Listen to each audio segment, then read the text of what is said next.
Hello and welcome to Lantern Lane Stories. Tonight's story is Sir Nils Olav's Ceremony. At Edinburgh Zoo, behind a low stone wall, lived a king penguin named Nils Olav. He wore a collar around his neck, not to keep him from leaving, but because he was important, very important. That collar meant Nils Olav was an officer in the Norwegian Royal Guard. The other penguins didn't understand why their friend wore it, but Nils stood taller, his black suit shining wet in the cold Scottish rain. "I have a job," he seemed to say. Every 4 years, soldiers would come from far away, from a country across the cold sea called Norway. They came to Edinburgh to see Nils. They came to check on him, salute him, and give him new orders. Today was that day. Nils felt the cold stone under his flipper, the sharp autumn air filling his lungs. The Norwegian Royal Guard walked through Edinburgh Zoo in perfect lines. Their uniforms were dark blue, sharp and neat red and gold ribbons hung from their shoulders. Their boots clicked on the wet path, tap, tap, tap. The soldiers carried flags that snapped and fluttered in the wind. They walked toward the penguin pool, but they moved slowly, respectfully. The zookeeper stood nearby watching Nils with kind eyes. He knows what this means. The keeper whispered to a small child. Watching nearby, Nils Olav stood completely still. His flippers stayed at his sides. He was waiting. The soldiers stopped in a line 3 steps from the pool. The cool stone wall pressed against Nils's belly. A tall officer stepped forward and looked directly at Nils Olav. The officer raised his hand to his forehead. It was a salute, the highest respect a soldier can show. All the other soldiers saluted too, their hands moving as one.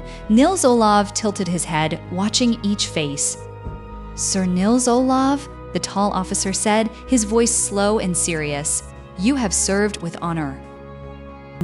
The wind came off the hills surrounding Edinburgh, carrying the smell of grass and cold stone. It ruffled the officer's hair, but his salute did not waver. "Today, you are promoted." The soldiers brought out a small medal on a ribbon, shiny and gold. It was his new rank badge. Brigadier of the Norwegian Royal Guard, Nils Olav, stood even taller. His collar caught the light. The other penguins gathered at the far end of the pool, watching their strange, honored friend. After the ceremony, the soldiers did not leave right away. They stood quietly, looking at Nils Olav, and Nils looked back at them. "Why does he have a rank?" asked the small child, watching with the zookeeper. The keeper smiled. "Because many years ago, in 1972, the Norwegian Royal Guard decided Nils's great-great-grandfather was their friend. They gave him an honor. Now, every Nils Olav who comes to Edinburgh Zoo gets promoted by the Guard. So he's a real officer, as real as they come," the keeper said. The soldiers travel all the way from Norway to see him, salute him, and make sure he's keeping his oath to be brave and loyal. The sun began to set behind the castle that sat high on a hill above Edinburgh. The stone walls of the zoo turned gold, then pink. The soldiers folded their flags carefully. Nils Olav watched them go, his medal catching the last light of the day. As the evening grew cool and dark, the penguins dove into the pool one by one. Nils Olav was last. The water was cold and deep and home.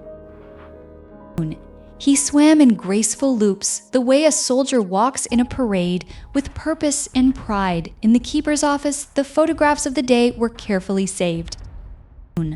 Photos of the salute, the medal, the moment Nils stood honored among his guard. Children from all over the world would come see those pictures and ask, "Did that really happen?" And the keeper would say, "Yes, every word is true." The Norwegian soldiers took their ship back across the cold sea to their home. Nils Olav returned to his quiet life, swimming, resting, waiting for the next ceremony years away. But he was different from the other zoo animals. He had been saluted by soldiers. He had been promoted. He was Sir Nils Olav, Brigadier of the Royal Guard, and Edinburgh was his post. And so Edinburgh also slowly fell asleep. Good night.